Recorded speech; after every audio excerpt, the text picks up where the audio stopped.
really believe children is so important to have play in their life.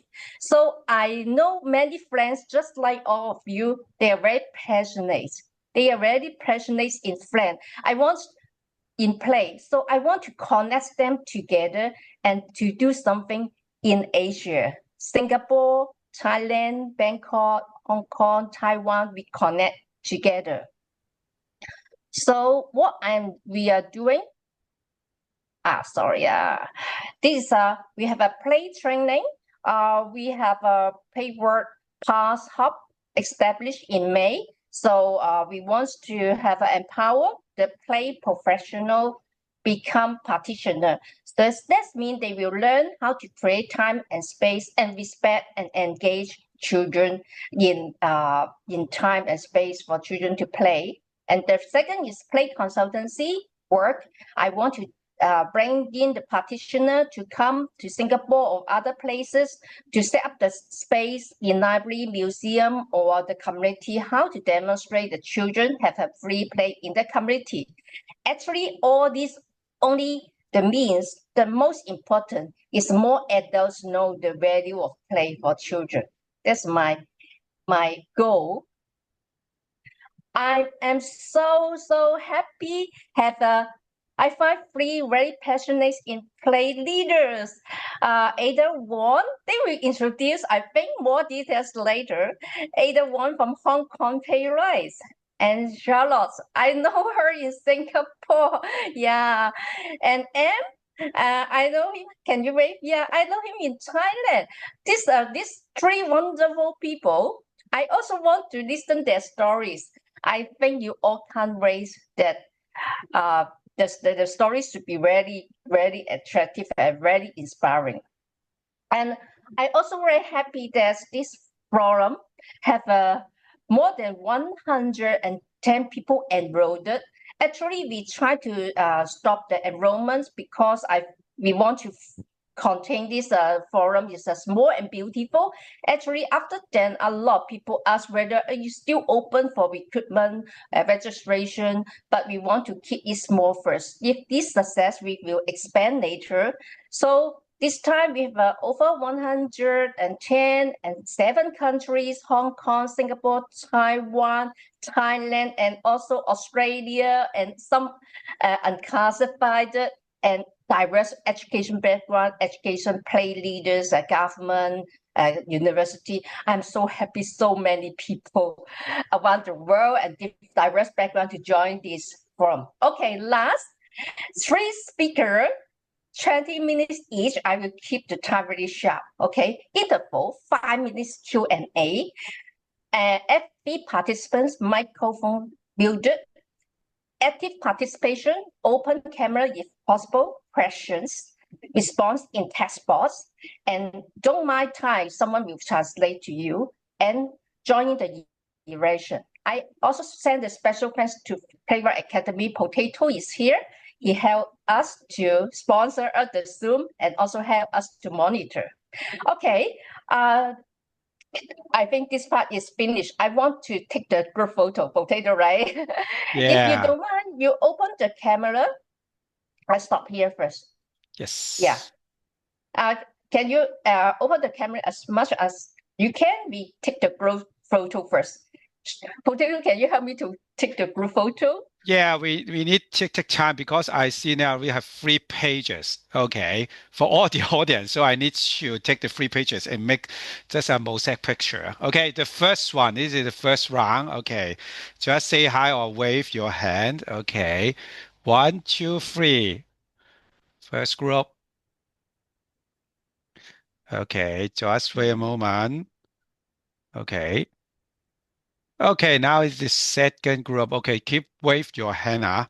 Okay, so many people also in the second screen. Okay, keep wave your hand and big smile. Yeah, this is second one. Okay, so this is the last group. Okay, one more. Okay, I see. Okay, just like I'm playing IG. Okay, I see the hearts coming up from the bottom. Okay, so many nice people here. Okay, the last picture here. Thank you very much. Yeah, good. Okay, Okay. thank you. Yeah, good. Yeah. All good. Okay, thank you, Potato. So don't wait, we have the first speaker. Oh, Ada, guys, Ada. Ada will share about the situation in Hong Kong. What is the best practice? What is the lesson learned? Okay, I pass the time to Ada. Thank you, Ada. Okay, hello everyone. I also feel very excited as it is the first time that I join a online Asian conference like this, and I'm looking forward. It is not the only time, but it is the first time, and then there will be much more times that we can share together. So for Playwright, Playwright has been established in Hong Kong for about 38 years, and I have been working in Playwright for about 20 years.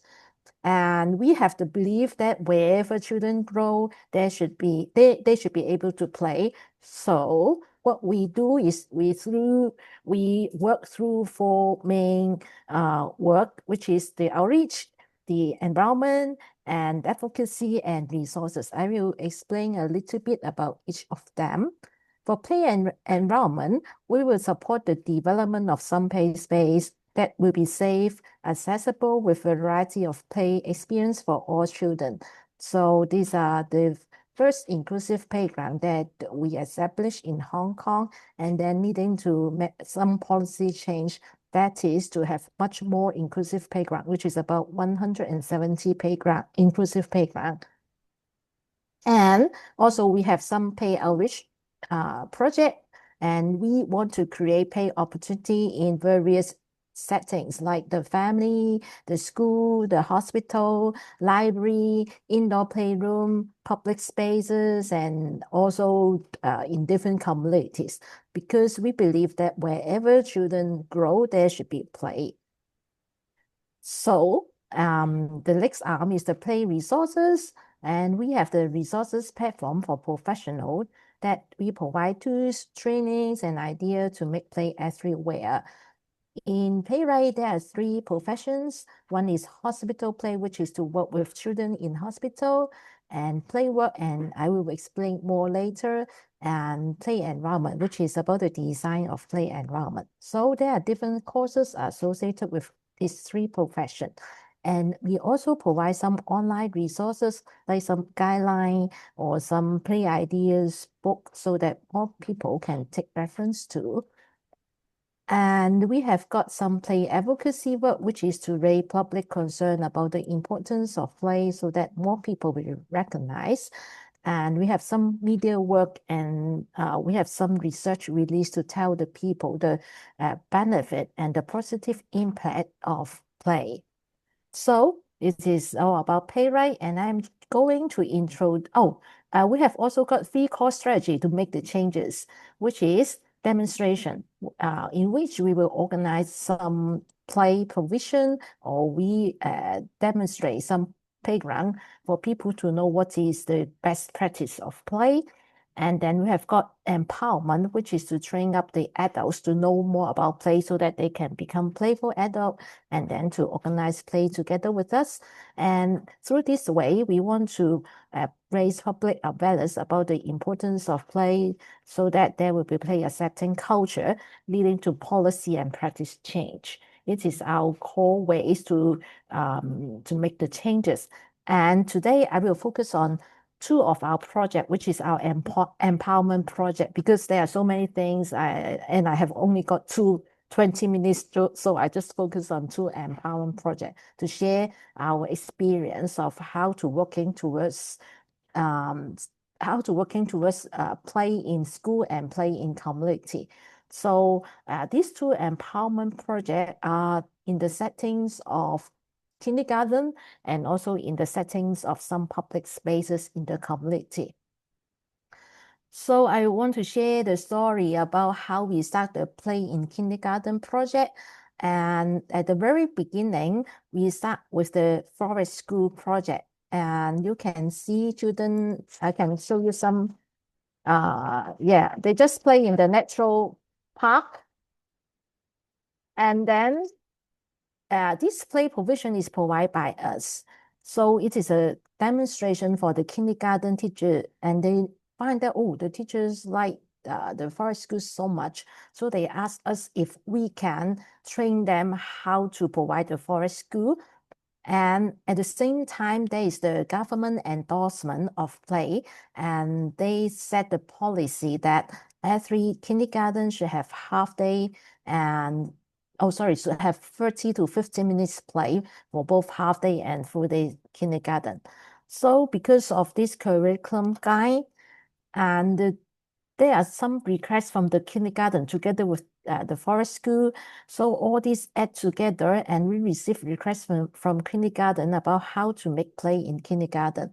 So they have the following question, like we have lack of space, we have lack of time, we have some risk concern, and then how to set up play space in with limited resources, and also teachers' role, or how to convince parents about the importance of free play. All these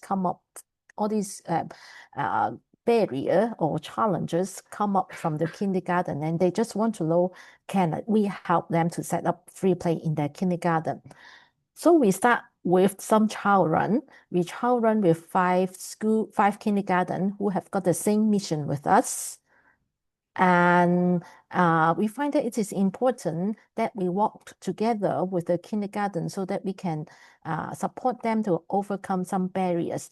I think in Hong Kong, it is famous for the small and limited space. So the kindergarten are also very small. So we try to do some demonstration, like using the table in the classroom, and then the teachers don't need to move the furniture all around to save time. So these are some play ideas to play with tables. And they have another concern is about risk-taking. You know, the children like to take risks, but the parents don't like to take risks. And the teachers are so afraid of the parents complain that if they take risks and get hurt, there will be some complaint. So we conduct some playful parent training for the both teachers and parents to let them know the importance of play, and especially tell them that the teachers are well trained in play work and they know how to deal with risk, and they will provide risk but safe play space for the children. And then to let the parent know that through the risky play, children can develop resilience or problem-solving skill, and they are more courageous. So this helps the teachers to overcome the risk concern. And I have been mentioned about the playwork training. Actually, playwork is a profession that support adults how to provide children's play. So we have got a playwork training with the PASS approach. Because in playwork training, there are so many approaches, so we try to organize some accredited playwork course, which is the PASS model. So the teachers are well trained with the PASS model, so they know how to support children's play. And because in the PASS model, it tells them how to select the loose part to develop the playful space. So the teachers are more confident in selecting the right materials to set the play space. And you can see some pictures, even for some kindergarten that have limited resources, they can use some recycled material to play. And it is important for the teachers to experience the fun of play. So for the training, it is not only theoretical based, they will experience the fun of free play also. So through this year, from 2017 to now, we have established the training model, and this training model become a self-finance program. That means we can generate income from it because the teachers want to know how to make free play in the kindergarten, so they are willing to play, and the government also support them with some money so that they can ask us and then to pay us for the training program. As I mentioned before, the PASS model is the accredited playwork training course from UK, and it talks about the teacher's role in free play, when to intervene or not, some techniques, and also some methodology. So it helps the teachers to make free play in kindergarten. And because we want to evaluate the impact of the training program, so we invite one of the tertiary institute in Hong Kong to have some evaluation of the school training program. And here is the findings. It is found that there are changes in teacher mindset about free play. They have increased in the belief of child-led play and the value of child-led play. And the teachers become empowered in setting up a free play environment. And they also know how to set up the environment and then select the right play materials. And the teachers are now allowing children more space and time to direct play and make decisions. And teachers also observe positive changes in children's development, which include creativity, problem-solving skill, and physical ability too. So up to now, we have set up a Playful School Alliance with about 74 kindergartens in Hong Kong, which is not a very big number, as Hong Kong has got about 900 kindergarten, but at least 74 kindergarten are willing to use our ways of free play in their kindergarten, which is sustainable. And because we want to support the teachers more, so we create the online resources platform and the guidebook so that they can get more ideas about how to make free play in kindergarten. So here is the QR code. So if you want, you can download from it, though most of them are in Chinese. And up to now, we have going through about 9 years, but there are still challenges. The challenge is different kindergarten still got confusion about the real meaning of play. Though the government say that there should be 30 to 45 minutes of free play in each kindergarten every day. But I think not only the quantity, the quality is also important. So starting from last year, we have developed a guidebook which is about quality free play time at kindergarten with some self-assessment tools for teachers to evaluate the quality of their free play time. We hope that it will help teachers to know more about what is the real free play and how to implement real free play in kindergarten. So it is about the Play in School project. Another one we want to share is the Play in Community project. Actually, it is start with some one-off community play event by government.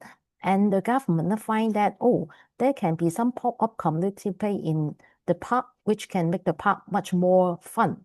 So they, in collaboration with the government and also as support by the Jockey Club, which is one of the big funder in Hong Kong, we have the Playful Community League project running from 2017 till now. The project objective is to empower the community partners and to engage the local stakeholders to create some what we call regular doorstep community play for the families in the district. So the definition of the Playful Community League is to establish some fun places for parents and children together with some local organization and neighborhood in the community. And also, same as the Play in School, we identified 2 community partners to start the project at Park because it is supported by the government. But it is failed because the partner cannot sustain because they have different agenda in different organizations. So we learn a lesson from that and we try to find some common agenda together with the partner so that not only their agenda, but also our agenda. We try to connect our agenda about play to their agenda about different things like children's well-being, parent-child relationship, or building social capital. So here you can find much more agenda like inclusion, family harmony, because different community organizations have got their own agenda. So play can help them to achieve their agenda as well. So we also got some paid training program for the social workers, community partners, and up to now there are we have 80 districts in Hong Kong, and now 14 districts have got that kind of pop-up community play provision. And we have got a total about 22 community partners that bring community play in public space to the families. And we also got challenge, which is in Hong Kong, there is extreme hot weather. So most of the public space are very hot. But I think that I can learn from you because all the countries like Singapore, Thai are all much more hotter than us. So I'm looking forward to learn from you about how to overcome the extreme hot weather. Okay, that is our role to the play in community. So I just find there are some reflections from us because of these two empowerment projects. The first one is we find that demonstration is a very good way to visualize the value of play and attract collaboration. It is because we have some demonstration about community play in park that the government try to set up some pop-up community play later. So demonstration to visualize is very important. And also because of the forest school, the kindergarten start to be interested in free play in the natural area. And the second one is we find that collaboration with partners is also very important because only Playwright, we can only do a little thing, but if we have more partner, we can make the impact much bigger. And we find that it is important to select the right ones, like select the right husband is also very, very important. The second one is to assess their needs. Like the kindergarten, we assess the barrier they have and we try to overcome the barrier together with them. And also like the agenda of the community organization, we try to find some common agenda about both of us so that it can be sustainable. And the third one is always be innovative. Even though no one buy it at the very beginning, just put it in the pocket and grab the opportunity. So when the wave comes, like the government has got the policy, and then we have resources to develop them. So that is the reflection about these two empowerment projects. So here is our future initiative. We have many future initiatives, but this one is coming very soon, which is the first adventure playground in Hong Kong that will be launched in September. I mean, that is the next month. The features of this adventure playground, actually, adventure playground is all around the world, especially in Europe, Australia, Japan, but in Hong Kong, it is the first one. There are 4 features. One is it is child-led. The second one is it encourage risk-taking. The third one is it is ever-changing, which is the children can change it all the time, every day, all the time. And then to ensure it is risk but safe, it will be supervised by professional. So we all looking forward to you to come to Hong Kong maybe in the coming months so that we can have more exchange about free play. So for Playwright, our final goal is to make Hong Kong a playful city. Oh, that's all about I want to share. Thank you so much. Okay, thank you so much, Ada. You are really on time. I just want to check any question. Yeah, because Ada is talking about, I think I grabbed 4 key points. The first one is the software. That means how to equip the staff is very, very important. They have a skill, knowledge to set up the time and space for the children. The second is the partners, especially the government, how to be a good partners with the government and also the donor and other NGOs as well. And the third one is the challenge is always change, like the hot weather.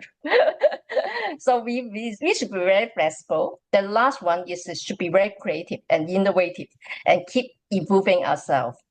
Yeah, what I grasp. So any other, please type your question in the text box if you have any.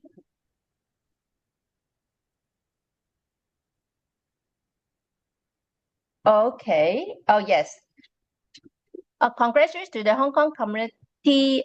Okay. The adventure playground, yes. I think it's the next month, right? October, later, right? September. Oh, Sep this month is September already. So yes. this month, yeah. Yeah, Eugene, you have a question, right? Yes, please. Okay. She want to ask the adventure playground who maintain the playground. Yes. Ada, please. Oh, And actually, the playground, the land is provided by the government, and then we run the playground with funding at the very beginning, but it will be self-financed also, so they have to pay for it. The children have to pay for it. So talking about how to maintain the playground, actually, it's a very good question. It is the very beginning, so we honestly we are trying. We think we have to learn more about how to maintain it, but because it is supervised by some play workers, and we have invited one Japanese expert from Japan. She is also here, I think, and she has got years of adventure playground in Japan and also in UK. So she will be supporting us for this exciting experiment. So maybe, yeah. yeah. And also ask her how big is the playground? It is about 2,200 square meters. Yeah. Yeah. I know also got indoor and outdoor setting as well. Yes, but the indoor area is not very big, and it is we just leave some I think space so that it can be ever changing also. But the main part is also the outdoor part. Yeah. Yeah. Thank you. What kind of training will be provided for the facilitator to nurture risky play? Okay, 2 minutes to answer. Yeah. Okay, they will have we have some staff who have got payword training, and they have got the accredited pass model. I mean that I shared before, which is the accredited payword course in UK. So they have got the theoretical background, and also they are supported by some expert from Japan who run the adventure playground for years. So both hands-on training and also theoretical training they will have. Yeah. Thank you, Ada. Because as long as I know, the adventure play concept is from Europe. So also the Caucasian is original from Europe side. Now Hong Kong and Singapore also use the UK accreditation. Yeah. Okay, so very good. We move to next. Charlotte, your turn. Singapore. Hi everyone, I'm Charlotte here. It's so nice to see familiar faces and new faces. I just want to say, Ida, it's very impressive how advanced your state of play is in Hong Kong with government-supported land. This is amazing, yeah? So before we start, maybe everyone takes a big stretch of yourself in between your neck, your shoulders, your back. Just a big stretch. Yeah. Okay. Because I'm next, and then after that, we have AMP as well. So I won't take further ado. Let me share screen. Right. Can everyone see? Potato, is it good? Excellent. Thank you. All right. Excellent. Thanks everyone for being here today. I'm Charlotte from Playum. Playum, I'm going to share about not the state of play in Singapore per se, because there are varying degrees on the spectrum of how free play is employed in this or done in Singapore, right? And especially globally, including Singapore with digital dominance, I think we have increasing concerns about play and free play. I don't talk about just free play, talk about play, just outdoor play or any play. So just my sharing today will be from Playum's work in the sector with insights on the culture and the social culture of Singapore. And if you have any questions, please just ask, okay? So Playum is a registered charity. And our work, right, we amplify the voices and ability of children through play and the arts, right? We work with children from all backgrounds, right? Especially those from disadvantaged backgrounds and those with varying disabilities. Our vision is every child thriving as the best versions of themselves. So if you look at our three-pronged strategy, is actually, which I'll share again, it's very similar actually to Ada's strategy. It's about empowering children and their communities. What this looks like is that we run programs for children, so what we call direct service. Direct service is you're serving the child directly. However, as the years have gone by, we realize that working with children alone is not enough. Because children can come to the program, you can do impact evaluation. They are more confident, their social emotional learnings have gone up, their executive functions have improved, their confidence have improved. But if they come out of the program and go back to environments that don't support them, the work becomes hard, right? So we work with children now, empowering their communities, educators and parents as well. Why I put educators first, social workers and volunteers first is because in reality, parents who are so important are actually very hard to get to work with, at least from our experience. Okay, I will go more on that later. The second prong is actually sharing knowledge and practices with adults who work with children. A lot of this centers around training that we do based on our pedagogy. And our pedagogy is very much open-ended, right? Not output-driven, but process-driven, unstructured, child-led, and with non-judgmental environments, right? These are the four values that we carry a lot with us in our programs. And the last prong is actually research for communication and impact. It's less about us doing research because research is actually extremely labor intensive and expensive. But what we do is that we translate local and global research for application for our stakeholders. Yeah. One of the things we strongly believe in is that if we believe that every human being is powerful, then every child is powerful, right? And this is something we hold very strongly in our hearts because how you see children is how you treat children. If you see them as an empty vessel waiting to be filled, you will see them that way, right? And if you see a child creative and competent, no matter a 2-year-old or a 3-year-old or a 6-year-old, you will treat them differently. How you see a child from your lens will determine the way energetically you treat them as well. So this is something very important to us. I wanted to share that while we do a lot of sharing of knowledge and training with adults, right? A lot of the work involves introspection and self. The self as a tool in this work, right? When we work, we are based in Common Ground in Singapore, and Xiaoyan has always she's our person that runs Common Ground has always shared also that intrapersonal before interpersonal. And I always do strongly believe that we need to understand ourselves, the lens of which we come from, how we see things, what is our perspective, before we even start improving relationships between others and the system. Let me share a little history of how we started. So the Playful was started by two mothers, right? These are the two mothers you see, Sumitra Pasupathy and Jennifer Low, right? Sumitra is Malaysian and Jennifer is Singaporean. And they really have traveled around and seen how play amplified children's voices, right? When they first started in 2008, right, it was all about voice and agency.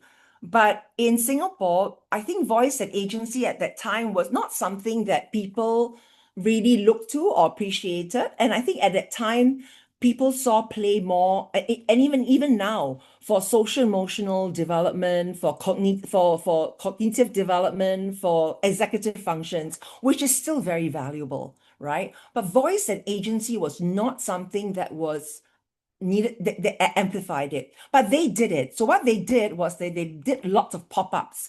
They went to national museums, they went to Jacob Ballas Botanical Gardens, Science Center, and they worked with artists to do lots of installations. similar to this. These are pop-ups. So you can see that it is using play in the arts, and play in the arts, surprisingly, as we all know, because we're all converts here, I don't have to convince all of you, brings out a lot of ideas, opinions, thoughts, and for even some trauma that it comes out. So it reveals itself through play and the arts. So as you can see in the middle, these are old pipes that we got from hardware store that they discard. We use joints to join them together. They're a bit like building blocks, like a bit like Lego, but different. And we had clay. We use a lot of clay. We even make our own Play-Doh. Not Play-Doh per se, but dough. We make our own dough from flour and all in some of our programs. These were some of the pop-up spaces that carried on. In 2013, the two founders felt that the impact was very limited.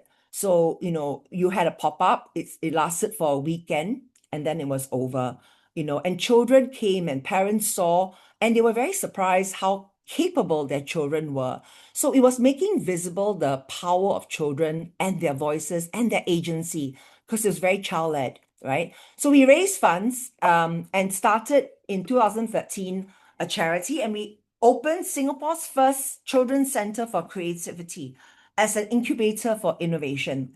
So we had exhibitions, yearly and bi-yearly exhibitions, which were very open-ended. Unstructured means that the installations that we created were touchable, were malleable. You could transform it, you could take out pieces, you could join it, you could recreate it. It didn't matter. On the left, that was a scene from Jungaloo. The artist, Ernest Goh, wanted to create a jungle indoors. So the web of the jungle was made by t-shirts, old t-shirt materials. They cut it into strips in different lengths, and children and adults would just tie it together. We created the skeleton, and children just added on. And it was an interesting installation. I think every few weeks, right, we had to tear down because the web got larger and larger, right? We experimented with soil and sand in the center, indoors, which was interesting. It had a lot of learning because obviously sand created lots of dust. So eventually we changed it to wood chips. Yeah. Let me just go on. I'm realizing I'm short of time. Some of the things we did also was STEM programs. As you can see, the spin art that we do required children to come up with motoring, batteries. They had to rewire stuff to create the spinning effect. We had drama as well at the center. Some of the images for you to see, very much that's chalk paint that they drew on the glass. So all the glass windows were drawing spaces with chalk paint. Puppetry theater where children created puppets, right? Now you would say that all this, what was the purpose of this? I think the purpose of this was really to make visible what was possible in children, right? And for children. Now, the next step is these are some articles that came out to share, but what most important is 2020 to present. COVID hit in 2020, and in March, we had to shut the center because all public spaces had to be closed. This gave us this was one of the challenge because for a while, right, we were thinking as a charity, what impact are we truly creating by doing this center? Because children would come, 2-3 times a year, and they're very happy, but it became more like a visitor attraction, right? How are we making impact and transforming a child's life in terms of how we hold space for development or even just voice and agency? How are we actually impacting that change? Because once they leave the center, they go back to school, communities, families that don't do the same thing, right? So what we did in COVID was just to share with you, we had to close the center after in November because realizing the severity of COVID, we had a 4-month runway left in our finances. Means that if we didn't close the center, we would only have 4 months left worth of salaries and money. So we made a very hard decision to close the center, but what it allowed us to do was to repivot our impact model, right? What is the impact do we want to create? And what is the problem we're trying to solve? And that led us on a 1-year journey on exploring how we can actually do this in Singapore by creating the impact that we want to see. So our strategy vision beyond 2023 was shared earlier, and that was really the strategy that we are embarking on now, right? In the center is really our work to transform the way we see and work with children. Okay, jump to a slide here where I want to share something very important with you, which is, no, I think it's important because it underpins our work, but it's a page from my journal. It's a page from my journal, okay? And if you look at the center where the red arrow is what we realize is the problem that we're trying to solve is how adults connect, interact, and treat children, at least in Singapore, right? We're from an Asian country, and a lot of ways we treat children are very top-down and very didactic. The way we talk to them sometimes is it's introducing fear, right? If you do this, sit down. I told you how many times, stop talking. It's a typical of maybe more than Singapore culture, but we use fear to guide behavior, right? We use well, I would say coercion, right? It's like if you don't do this, this will happen. It's a lot of fear-based. And how we realize that if children were treated in a way that we hold space for their agency, for their ability to articulate what is important to them. Agency means having a say in what's important to me, right? That I actually have a say. It doesn't mean that we need to agree to everything you say that we need to do. But having an agency is having a say in it. Now, if adults can treat, connect, and interact with children in a way that holds space for a stronger relational health, right? This would then lead to children being seen, heard, and valued, which then would allow them to imagine, express, contribute, and shape 21st century skills, executive functions. So where we intervene is at that point, but we also realize that it goes deeper, right? That how adults treat, connect, or interact with children is a function of how adults treat themselves and how they were treated when they were younger. So that part of the work is inner work. It's deeper work. And that's why I shared a lot of this work that we do. When the training that we do, it starts from self, right? How was I treated as what is my lens, right? Of this play work. What is play? What is unstructured play? When do I intervene? Even past play works, I do believe the play work training looks at the intervener. It's all about you as a person, how you're reflecting upon yourself. That part of the work, the inner work, is something that we cannot do. However, we intervene where we help adults work with children in a way that holds space for their development, right? So over the next 2 to 3 years, our role is we're trying to codify the practice on how adults can work better with children using play and the arts, right? And what we hope to do is that when we work better with children, when we hold spaces for conversations, dialogues, expression, voice, opinions, agency, even experimenting, exploring failures, right? That this will create a stronger bond, relational health between adult and child. And I wanted to share that it's relational health that we believe that will increase the voice and agency because they feel safe, right? They feel they're not being judged. They feel that they can speak up. And this will then increase the social emotional competencies and 21st century skills in a child. So our vision, right? Where do we go from here? So this is something every year and a half, 2 years, we reevaluate the sector, the players in the sector, the stakeholders, the children, and what are the needs and gaps on the ground. We have done direct service for many years, means working directly with the children. And we have been invited means that the sector and the opportunities that has been coming up is inviting all of us to look at systems change, right? Systems change is a very, very big thing. This is systems change, right? On the paper in your meeting room, you can say, if we do this, if we intervene, this will happen, right? If we intervene here with this system, this will translate to B, A to B. But in reality, systems change is very complicated. Let me just share the next slide. I really strongly believe for systems change to happen that relationships are the center of social change. And relationships actually between stakeholders, what we need is the power of trust, right? According to Stephen Covey, things move as fast as the speed of trust. Now, what I'm sharing with you, you think is what has it got to do with play, right?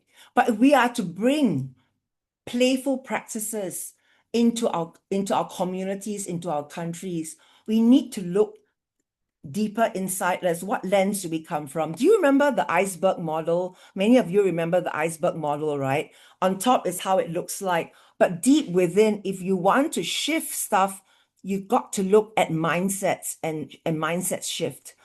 Think how we see ourselves, how we see children, how we see play, right? And I think this is an important start in our training, in our work. We don't just do introspective, because a lot of educators and even parents are asking for the how.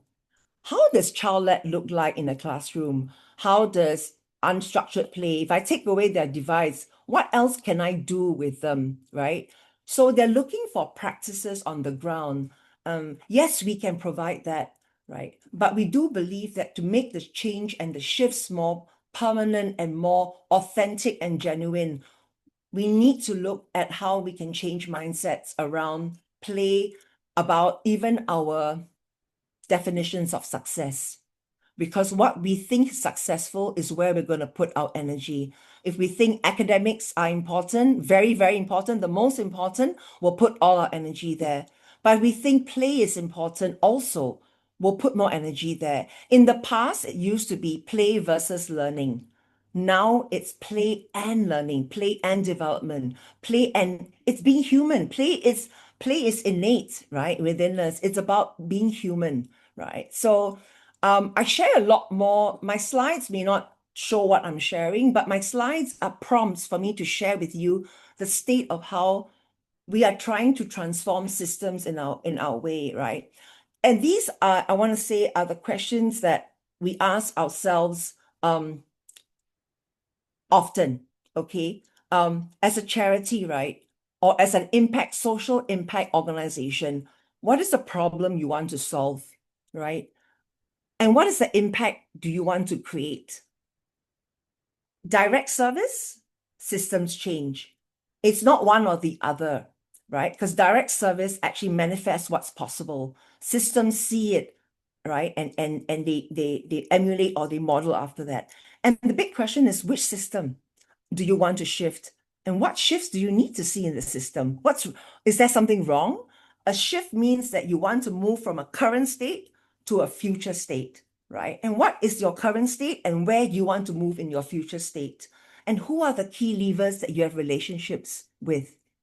And very importantly, and if you want to make shifts, right? Who are the ones that assign you power? Who are the ones that are willing to give you a listening ear, open their doors for you to come in and say, let's make some changes together. And I'll end this sharing, which is start with the ones who are willing to come. And we ran a forest school experience with some key leaders in our network on Friday.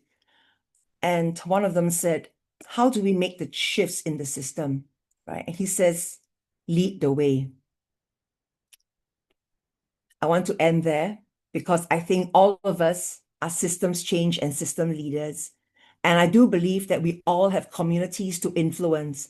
All of us here, I believe, who have come here, advocate play in some way and have communities that we can influence.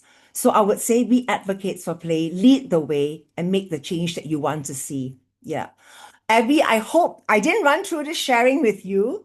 I hope that is something interesting and different because it comes from Playum's perspective as well.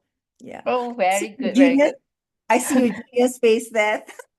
Yeah, very good, very good. Because I think it's the most important is a different aspect to see what we are doing. But I very inspired by your sharing.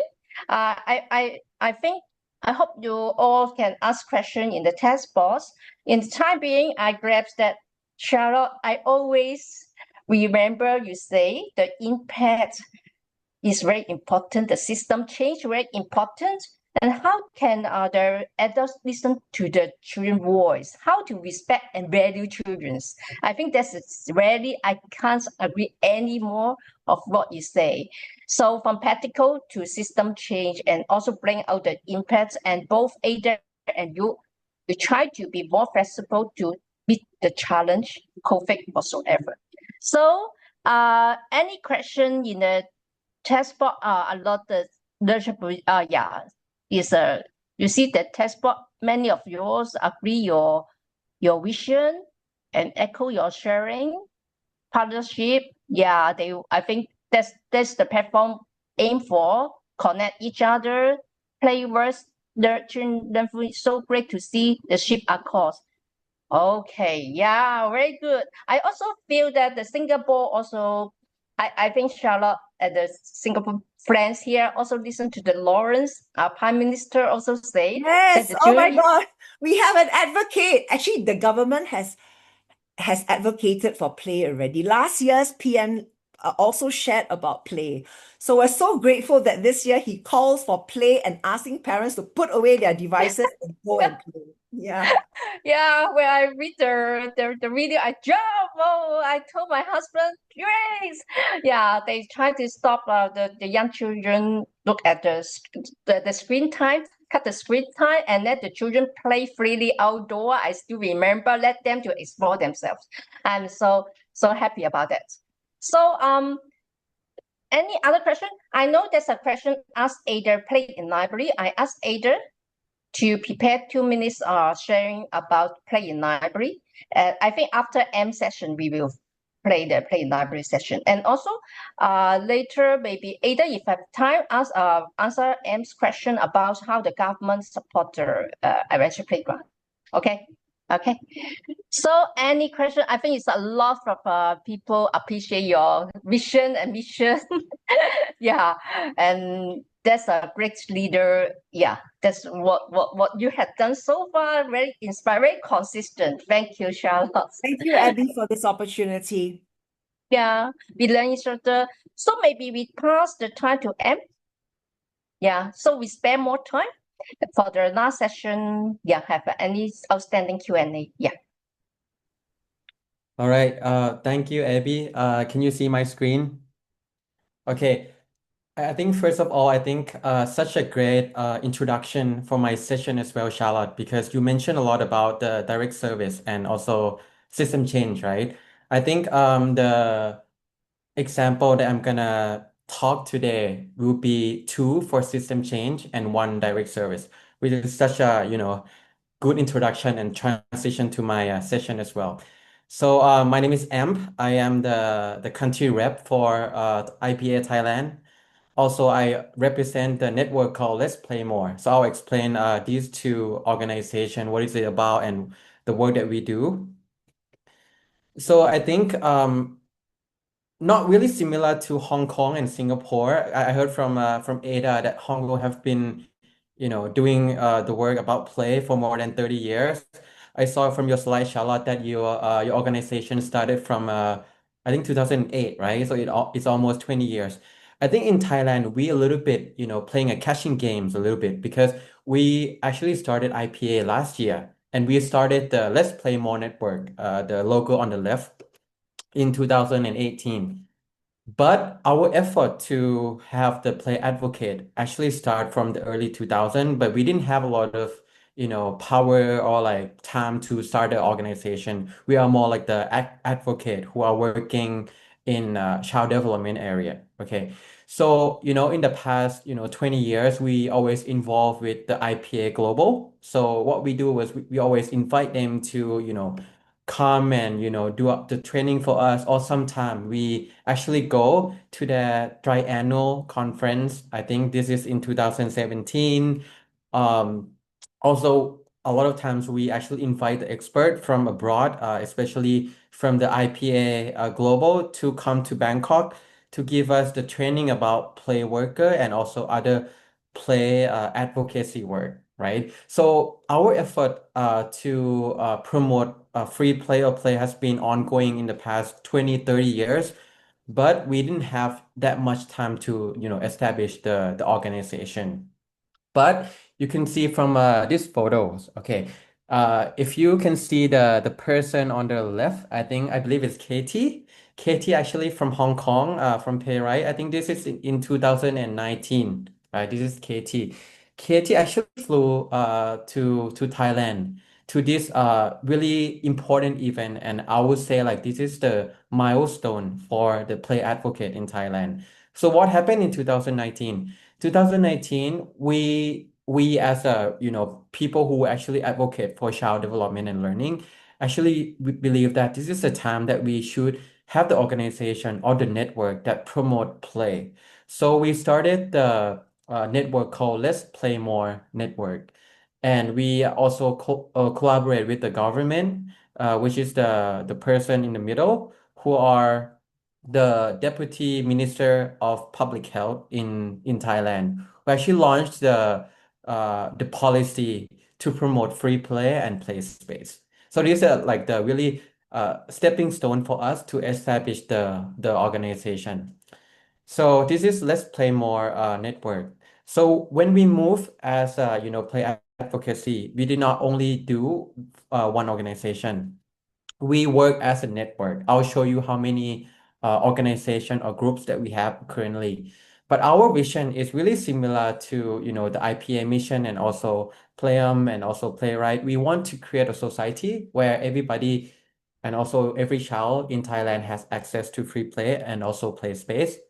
At the same time, we want to promote play with families and make sure that the families and the people utilize play as a major part of their children's life or their student learning.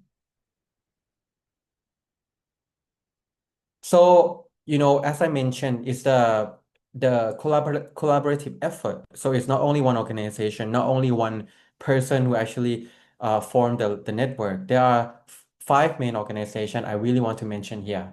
One is the Foundation for Child Development. The second is Child Media Institute, which is a lot of member from Child Media Institute actually attend this forum as well. Friends of Youth Development Foundation, Matches Group, and We Are Happy Group.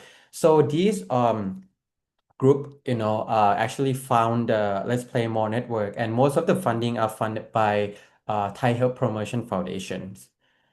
So these only a few of the network that we have. So again, when we move toward the play advocacy, we do not only create event or create policy, or we doing play space just one organization, but also we run and we doing work as a group, as a collaborative effort. So this currently we have more than 30 organizations in our network.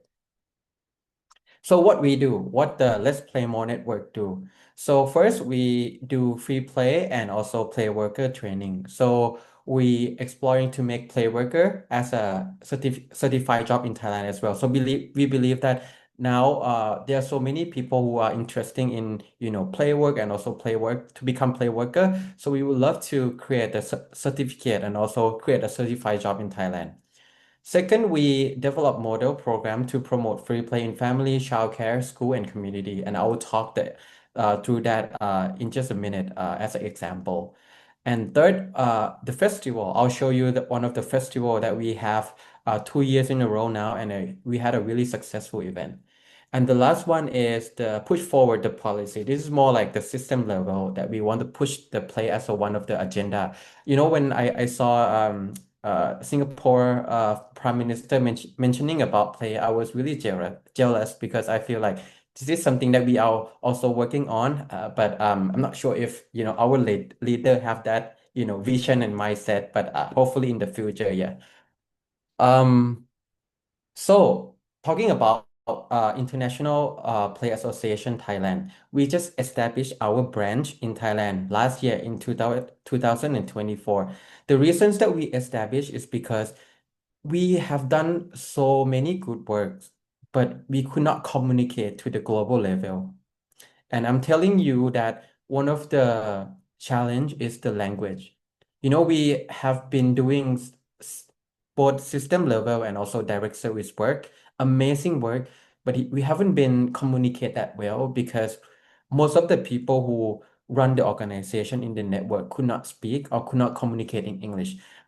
So we believe that having the IPA Thailand could be, the platform that we could communicate our work to the society, especially international society. At the same time, we also want to accept and learn from other countries as well. So this is a really important milestone to promote the play in different in another level, not only domestic but internationally. This is a photo of our kickoff event for IPA. So there are the people who are in network come to the event. There were panel discussion about the issue of play here in Thailand in Feb last year. Okay, so I'll talk about the work of let's play more network. So as I mentioned earlier, that we focus on two example as a system change and one example as direct service. So this is the first example. I'm sure that nobody has heard about Nong Bua Lampu. Nong Bua Lampu is one of the province in the northeastern of Thailand. It's one of the poorest province in Thailand. So the first example, I'm going to talk about the project called Happy Play Nong Bua Lampu. So see, this is what happened. In 2022, you might heard there's an incident in Nong Bua Lampu. There's just one crazy guy who actually stepped into childcare in Nong Bua Lampu province, and they were a mass shooting. And what happened was 24 children actually died from this incident, and around 12 teachers and also the caregivers in the childcare actually were killed in this event. So at that time, we were really shocked. We, as the people who advocate for play and children, were really, really shocked. And we were thinking that we believe in play, when we believe that play could help to heal and also would make Mong Bua Lampu to have a better chance to have a kind of bounce back. So what happened was there were immediate response from the Ministry of Public Health, who actually sent a lot of psychologists and people who are in the healthcare to actually, talk to the caregivers, talk to the families, and they'll focus on the mental health of the caregivers and the families. But we as a Let's Play More network, we have a lot of organization that work in the area of northeastern of Thailand, really close to Nong Bua Lampu.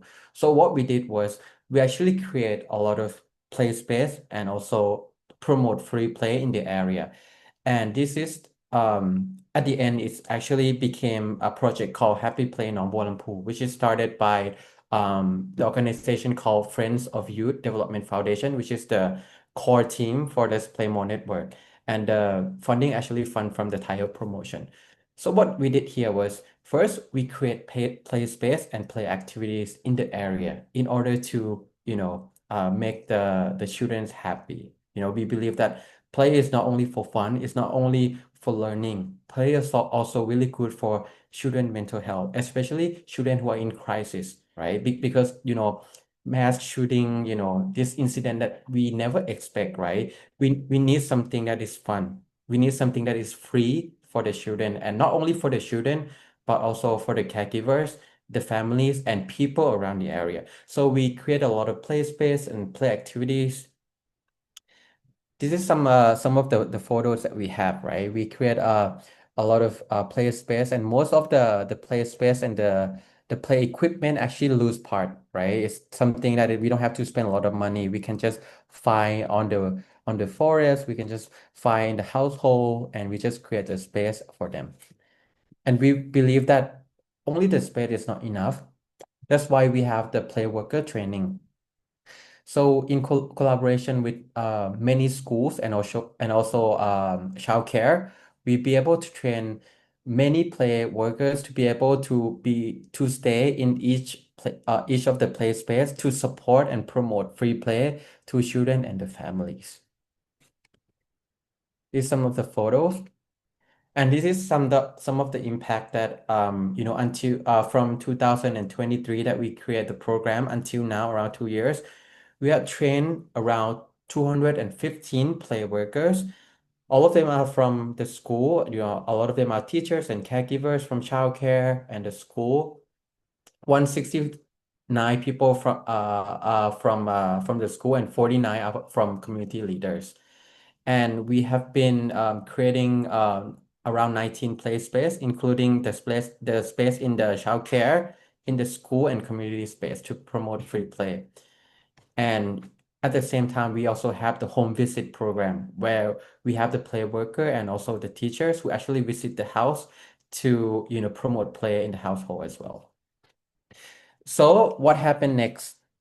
This is planned for the future. Actually, the first bullet is not the future. It's already happened this year. So we have the MOU signed between the Happy Nong Bua Lampu program with the Nong Bua Lampu governor this year, 2025 to 2027, to create a playful city. So we're not only looking at the play worker training or play space, but now we looking at the creating Nong Bua Lampu, which is nothing, right? The province, actually the poorest province in Thailand, to become a playful city, because now we have a lot of manpower who could promote free play, and also we have many play space. So we want to promote this city as a playful city.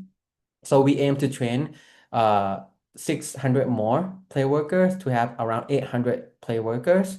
We planning to host the play festival in 6 districts in Nong Bua Lampu. So now it's not only direct service, but it's more like more like a system level.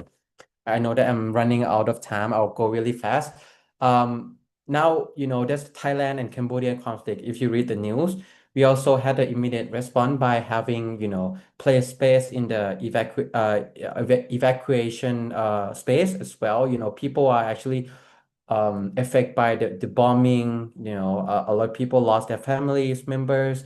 So, we have, the effort to actually create the play space in this evacuation space as well. I'll go really fast. Yeah, so I don't think, play actually has the limitation, right? We believe that no matter what happened in the world, even the conflict, even the war between Thailand and Cambodia, I'm not talking which side is right, which side is wrong, but what I'm saying now is that every child deserves the access to play, even though they're in the war space. And my food, I have 1 minute. I'm gonna talk about Let's Play More Festival really fast. So I mentioned about Nong Bua Lampu, which is the playful city, right? I mentioned about the Cambodia and Thai conflict. This is more like the, city, kind of vibe festival. So we have the Let's Play More Festival, which is the biggest play festival in Thailand right now. And we funded by the Thai Health Promotion Foundation in our network as well. This is some of the photo that happened. This is close to Chulalongkorn University, which if you've been to Thailand before, is really in the city center, really close to Siam Paragon area. So what we did here, we have the 3-day festival where the parents can just bring the kids to have a free play. And most of the play activities and play booths actually from our network. The Nong Bua Lampu play worker and caregivers and teacher also travel to Bangkok to have this play booth as well. So there are more than around 20 to 30 organization actually come to this space and should actually promote play in different contexts. For example, Nong Bua Lampu actually really good in terms of loose part, right? So they bring a lot of loose part and actually host these activities in the area. Or in the southern part, they are famous in other types of play. They come to Thailand and they promote activities about their context. So this is a really successful, and the impact is that we have around 12K people who actually register and come to the festival for the whole 3 years. But the 12,000 people, only the people who actually register. But there are a lot of people who just, come and actually participate in the event because the area that we actually host the festival, actually the open space. So anybody can just come to the park and, participate in the play activity. So we believe that there are more than 20,000 people who actually come to the event. And there are more than 20 organizations and play space actually organize the activities in the festival. Yeah, and also we have other program as well in our network. We have, the event about play space incubation program.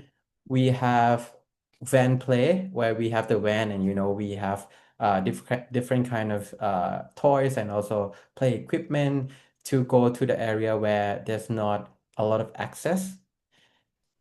And I think this is our future plan. As I mentioned before, we want to communicate this great work of our network to global society, to international audience, because we believe that we don't want to have, the barrier as a language. We believe that if we have good work, we should be able to communicate to the, international audience.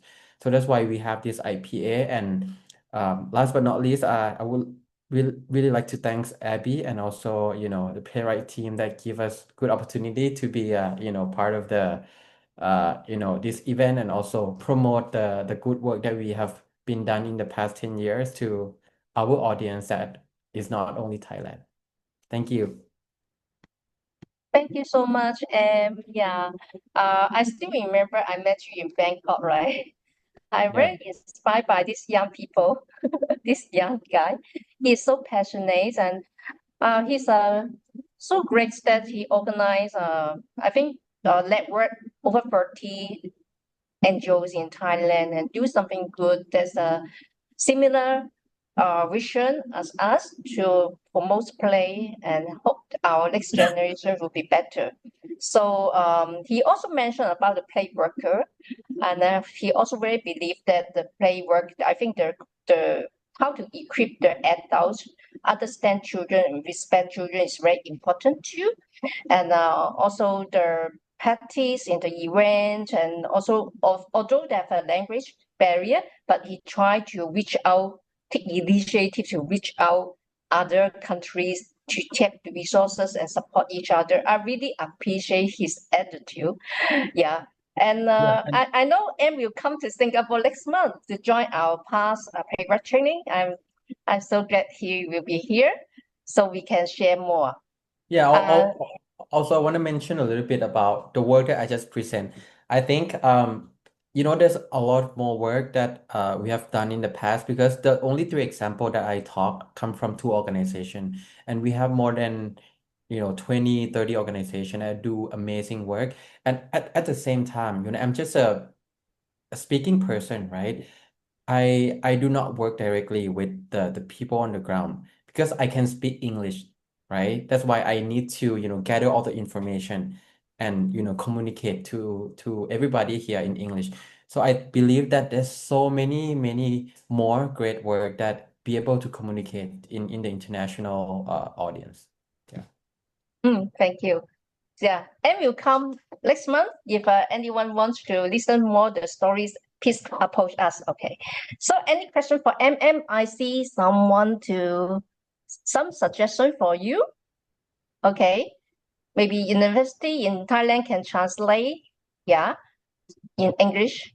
And also I have a network. That's what the platform Play Connect to do want to network different people. So any question for M? And I also want to share that Playwright also got the Play Mobile. So later you can share how to operate the black truck together. Yeah. Yeah, I can see like the really similar work, in the three countries. So I think there's so many things that we can learn from each other. Yeah, sure. So now only 15 minutes left. I want Ada to share the Play in Library 2 minutes. Oh, okay. Okay, so for the pay in library, actually, in one of the library, there is a pay room there, and we try to get some changes, which is to introduce a concept of play and reading. Actually, we will put some loose part, which is related to some theme of children's book, like some children like the dinosaur very much, and then there is it may be the theme of the loose part at that time. So the children can play with the book, play with the theme, the loose part, and also they can referring to the book when they are interested. And I think that play and reading are both the fundamental needs of children. It is fine that they will shift between play and reading in some ways. Like the children have broadened their imaginations through reading, and then imagination will be project into their play ideas. So I think play and reading both echo with each other. So, I think also either maybe later, if possible, I will upload some photos of play in library in the email for all of you, so you can visualize what is play in library. I think the concept behind is the government support.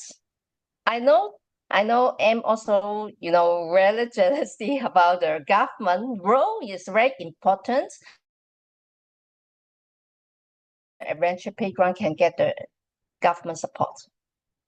Yeah, I'm wondering because I have a lot of Hong Kong friends, right? And they always talking about the rent in Hong Kong is really expensive, right? So I'm wondering like how did you convince government to create play space, playground that big of land to create like such an amazing initiative. How did you do that? Actually, I think it is not started from us. It takes 25 years for us to actualize it. We start to have the vision in 2000, but it is only built now. So I think through the process, we start with some like community event as demonstration, and then we build up the relationship with the government. And we try to have some innovative ideas about how to transform the traditional playground and also introduce some pop-up play in their parks. And then the government find that we help them to solve some problem that they can't do it on their own. So they work with us for that kind of new initiative. So I think just as what I share, we have some ideas and then we wait. And then after 25 years, there is a chance that we can actualize it.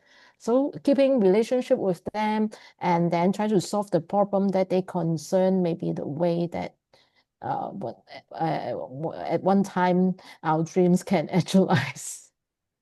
Ada also, another Charlotte want to ask, the library is run by play worker or run by, there any instruction for parents? Yeah. Oh, the library is run by play worker, and the parents will, we try to brief the parents about what is free play through in the library so that they can have a first taste about free play. Though we also run some parent workshops so that they know some skill about how to play with their children. But the main focus is to provide play opportunity in the library and let the parents have the first taste about free play. Yeah. Yeah, I know the government library trusts I think they are like tender out this operation and management to pay rights to run the toy library in Hong Kong, right? Yes. And we keep changing because maybe about 10 years ago, we play with some toys because it's called toy library. And then we try to introduce concept of playing with loose part instead of just playing with toys, and then they accept it and they change the way that the library, the free play in the library. And then recently, because we think to convince the government, we can have some new initiative like the pay and reading, which is successful, especially for the teachers in kindergarten. They find that it is useful in, their agenda is education, but we find that we try to get a balance between free play but still the children may learn in their own way through reading the books. So we always try to get a good balance between free play and adults agenda. But at least free play can still be maintained, not only adults agenda. Okay, thank you, Ada. Is there any question? Showing the playwork program here. Where playwork is integrated. Thank you, Eugene. You always give us more information. Thank you. Okay, we come to the last part. Don't run, right? Last part is very important. Because you can see, right? Last part. Okay, we go to the this part. So I think this is just beginning. I think it's an overview about what we are doing in different three places. We already find some similar. The first one, I find they are really mission different people. This I think is the basic. It's always talk about the impact, influence on others, and also really love children and really trust children. That's very basic. And also they are very creative and innovative when they are facing the challenge and risk, and very effective. I think these three leaders is a really, I think, the role model of us.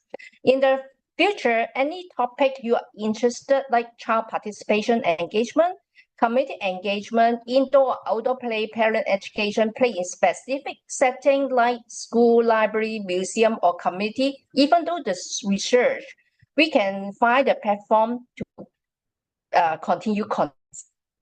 And any place you want to connect, practice experience sharing by forum, training, study tour, demonstration, events. We always think of the box, how we can connect each others. Maybe Japan, Taiwan, they also have really good practice, and we are welcome anything of the boss suggestion, because I think Pay Connect is a non-profit at all. We just want to connect each of you. I think come to the last, I will stay this part until the end. That means 3:30. And that's a evaluation box. You can type your evaluation and feedback in the text box, or the best you can fill in the evaluation form. And the last is the past pay work will happen in October. And what I mentioned, we are so glad that we are almost full. We have 2 seats left. If anyone you are interested, just approach me. So I think that's all. And any other outstanding? And then we can keep this line until 3:30. And I hope can see you again in the future. And we'll see Em and Charlotte either again very soon, I think. Yeah. Yeah.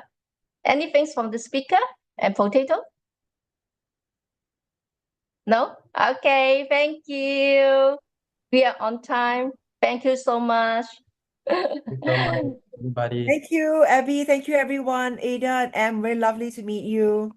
Yeah. Everyone, Really thank you lovely for your meeting. presence. Potato, for your help. Thank you. Yes, please keep in touch. Yes, in touch. please. Thank you. Bye-bye. Bye-bye. Bye. Bye. Bye. Abby, do you want us to stay back, 3 of us, or do you need us to stay back? I think it's okay. And then I WhatsApp you the questionnaires, and any follow-up I will All text right. you. Thank Okay, you. thank Thank you so much, you. Abby. Bye.